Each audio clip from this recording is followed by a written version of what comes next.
No vídeo de hoje, aprenderemos algumas ótimas lições de vida com flores e plantas. E para começar o vídeo, vamos passar para a lição número 1. Dizem que havia uma jovem que tinha de tudo: marido, filhos perfeitos, um bom emprego e uma família unida. O problema é que ela não conseguiu conciliar as coisas. O trabalho e as tarefas domésticas a ocupavam quase todo o tempo e sempre deixava uma região endividada. Se o trabalho demorava muito, ela o tirava dos filhos. Se eles viessem inesperadamente, ela deixaria seu marido de lado. E assim as pessoas que ela amava ficaram de fora até que um dia seu pai, com grande experiência de vida, lhe deu um presente de flor muito raro e disse: "Esta flor vai te ajudar a entender melhor a vida. Você terá que regar e podar de vez em quando, conversar com ele. Se o fizer, ela enfeitará sua casa para sempre." O tempo passou, surgiram problemas e o trabalho consumiu seu tempo. A bela flor foi deixada de fora, mas ainda assim era cheia de beleza. Até o dia em que, sem mais nem menos, a flor secou e morreu. A jovem chorou muito e contou ao pai o que havia acontecido. O pai respondeu: "Já imaginava que isso aconteceria e infelizmente não posso te dar outro porque foi único." Ela era única, assim como seus filhos, marido, família e amigos. Todas são bênçãos recebidas do Senhor, mas é preciso aprender a cuidar delas, a regar, a podar e a prestar atenção, porque, como a flor, os sentimentos também morrem. Você se acostumou a ver a flor ainda ali, fresca, perfumada e linda, e se esqueceu de cuidar dela. Como a flor, é a família. A menina cuida das pessoas que ama, reserva tempo para elas, porque são únicas. E você não esquece sua flor única. Ou ela então também irá morrer. Segunda maior lição de vida aprendida através das árvores. Em primeiro lugar, comecei a perguntar: o que faz seus olhos brilharem? O que motiva sua alma? Existe alguma maneira simples de fazer uma grande diferença no seu dia? Há muito tempo, descobri uma verdade em mim mesmo: gosto de árvores floridas. Gosto de assistir, apreciar e tirar fotos. Posso diminuir a velocidade, acelerar o carro e parar para uma palavra no meio, só para me fazer sentir a alegria de absorver a beleza do momento. Esses momentos, tão curtos, aquecem meu coração. Sabe, foi ótimo quando me permiti parar e me dei o oásis de presente. E você parou para descobrir qual é o seu oásis? Há quanto tempo você não se permitia se dar ao luxo e aproveitar esse momento? Árvores em flor. Uaboy, buganvílias e muitas outras plantas podem deixar meus olhos cheios de cor. Agora, ipês. O ipês tem um lugar especial no meu coração. Além disso, é hora de lhes provarem que são tão bonitos. Você percebeu as etapas pelas quais o ipê passou? Você notou como são lindas as flores desabrochando? Agora, está tão cauteloso que mal consegue ver os olhos. É fácil confundir com a paisagem local. Está passando por uma mudança drástica. Em pouco tempo, um ramo de lindas flores começou a aparecer, até que finalmente se transformou em uma aparência encantadora na explosão de lindas flores. Portanto, ele se transforma de uma forma simples para se destacar com sua bela aparência, não importa onde você esteja. É nesse momento que ela se enche de belas cores, fazendo com que quem por ela passe e tem olhos para vê-la e apreciá-la se sinta revigorada. Para quem gosta, é impossível ficar indiferente. É impossível não rir. Além disso, após um período de tempo, as flores caíram novamente, e a forma do relevo mudou tanto que era difícil imaginar qualquer brilho ali. Agora, o mesmo majestoso e magnífico cão-ipê entrou em outra fase. Aparece como uma árvore de galhos nus, quase morta, à espreita, como se daí fosse impossível sentir o sopro da vida. Portanto, continua sua vida de forma simples até um novo desabrochar. Vi um exemplo de transformação em ipês, onde não há como negar a sua essência e recordar a sua beleza. São momentos gratificantes que podem ser acompanhados imediatamente, quase anonimamente. A fase de forte metamorfose é marcada por esta fase diferente. Inchaço e encolhimento me fazem continuar dizendo que esse também é o estilo de vida. Tudo tem um ciclo. Eu me vejo interrompido pelo ciclo assim como o próprio ipê. No ciclo, tenho a oportunidade de me aprimorar. A cada novo ciclo, minha vida depende dos acontecimentos de cada etapa que passo. Nunca da mesma forma, pois a cada ciclo outras coisas farão parte dessa jornada. Novas experiências e desafios me preencheram com uma consciência interior desses ciclos gerais de altos e baixos, expansão e retração. Olhar. A notificação está em você também.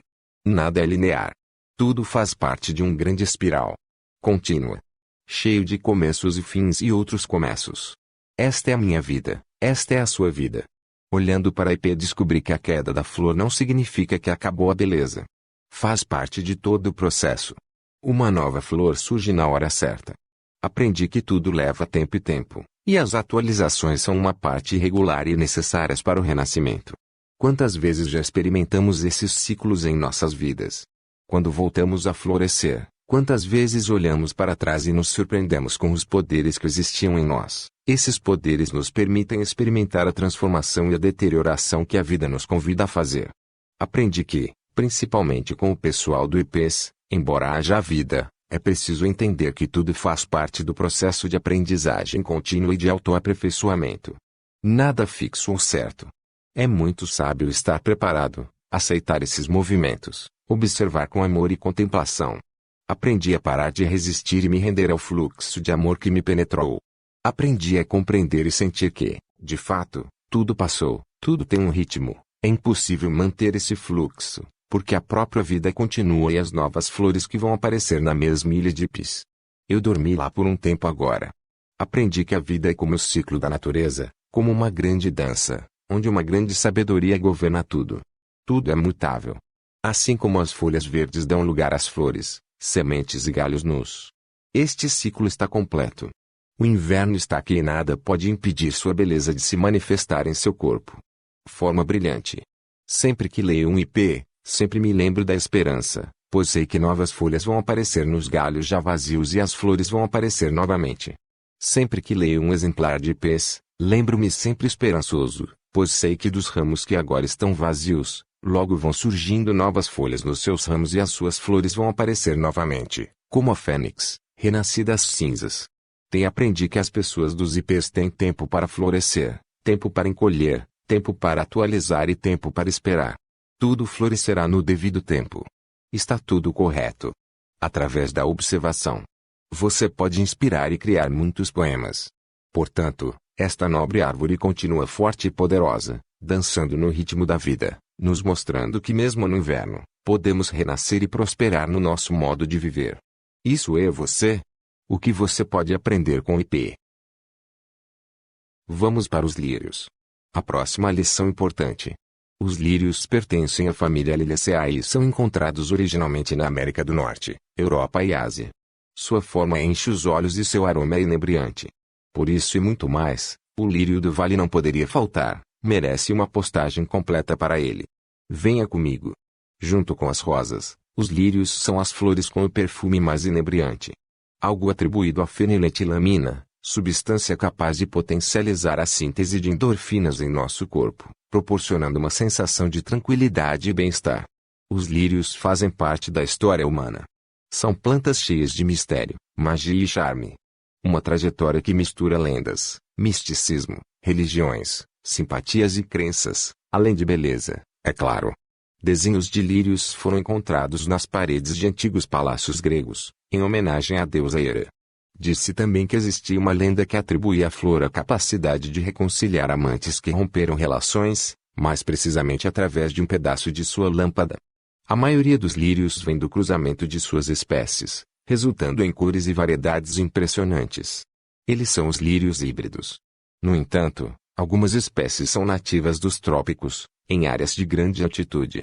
Entre os diferentes tipos de lírios destacam-se os orientais, que apresentam flores maiores e mais perfumadas, e os lírios asiáticos, praticamente inodoros e com flores reduzidas, mas ricos em cores fortes. Sem falar no longiflorum, que exibe grandes flores creme e brancas. Os dois primeiros são para corte em vazamento. Nesse recipiente, o lírio precisa de uma boa iluminação, mas sem contato direto com o sol forte.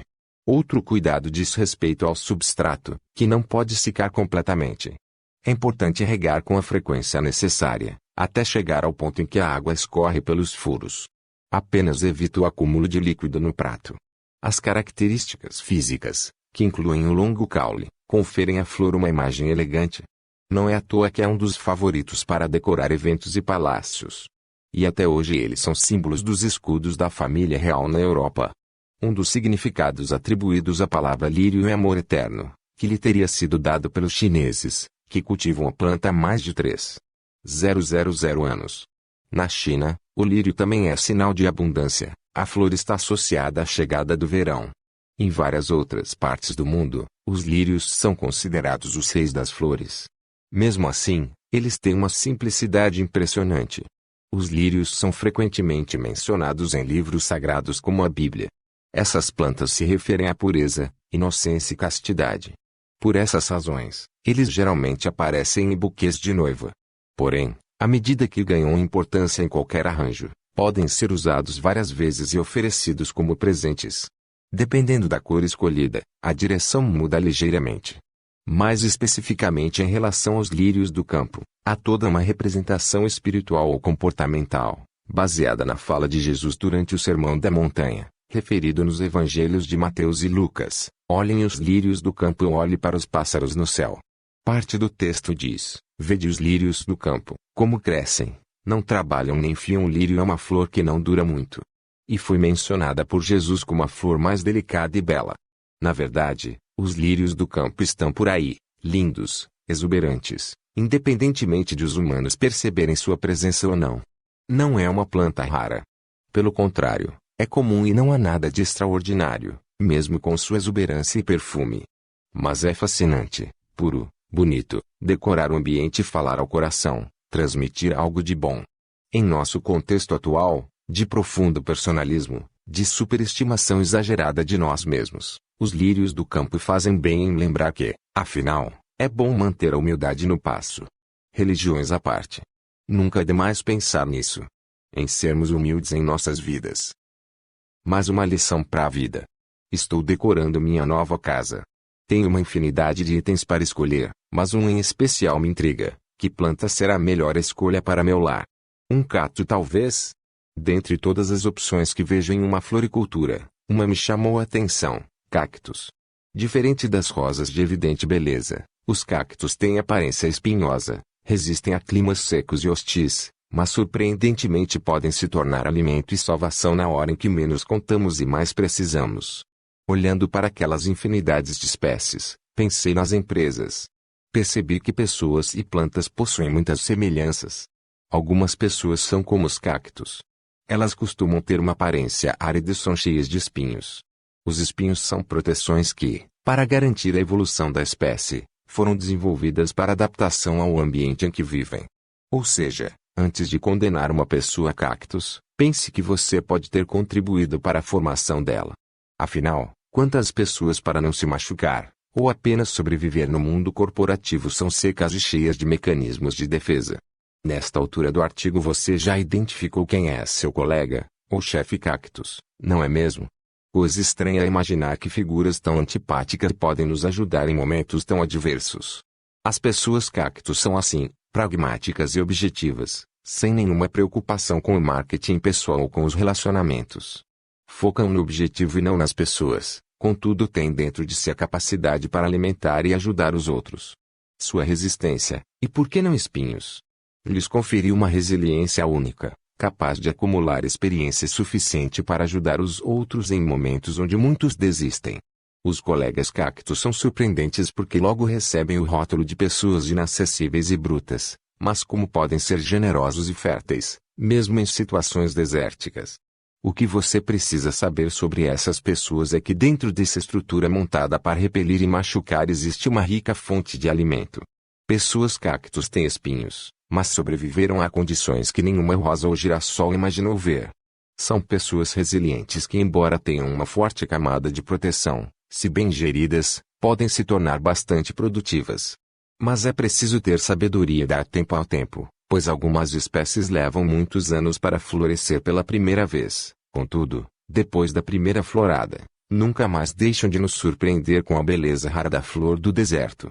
Coisa bela é ver que depois de um tempo, em meio a tantos espinhos, uma flor brota. É bonito ver que a despeito de todas as adversidades a beleza triunfa em forma de flor. Assim são as pessoas, mesmo cheias de espinhos e vivendo em lugares áridos, são capazes de produzir além da proteção, uma linda adoção às pessoas em sua volta. Ao longo da minha trajetória profissional tive muitos colegas, colaboradores e até chefes cactos. Tenho saudades, carinho e imensa gratidão por todos eles. Eles me desafiaram, fizeram-me avançar e ser uma pessoa melhor. Eles me conferiram uma competência rara, saber lidar e extrair o melhor das pessoas. Eu as vejo como fonte de alimento e transformação, não mais como fonte de dores e aborrecimentos. Diante da minha recusa em cultivar plantas de plásticos dentro da minha casa, que já considero por demais urbana, escolhi cultivar cactos. Eles ficarão ao lado da mesa da cozinha. Ficarão lá para me lembrar que eu sempre tenho a escolha de como quero ver e lidar com as pessoas. Não serão apenas cactos, será um lembrete de que a beleza e a feiura das pessoas estão dentro dos meus olhos e definitivamente eu escolho o belo. Bambu. Nada é mais intrigante e fascinante do que os fenômenos misteriosos da natureza, que podem ser vistos em todos os lugares, como o bambu. O bambu é a planta de crescimento mais rápido do planeta e pode crescer até 10 centímetros em um único dia. Algumas espécies crescem 1 milímetro a cada 2 minutos. Por outro lado, no que diz respeito ao aspecto das flores, o bambu é uma das plantas mais lentas do mundo, levando entre os 60 e 130 anos para florescer pela primeira vez. Razão pela qual o Parque Sankei em Yokohama, no Japão, recebeu um grande número de visitantes. Após cerca de 90 anos, seus bambus voltaram a florescer.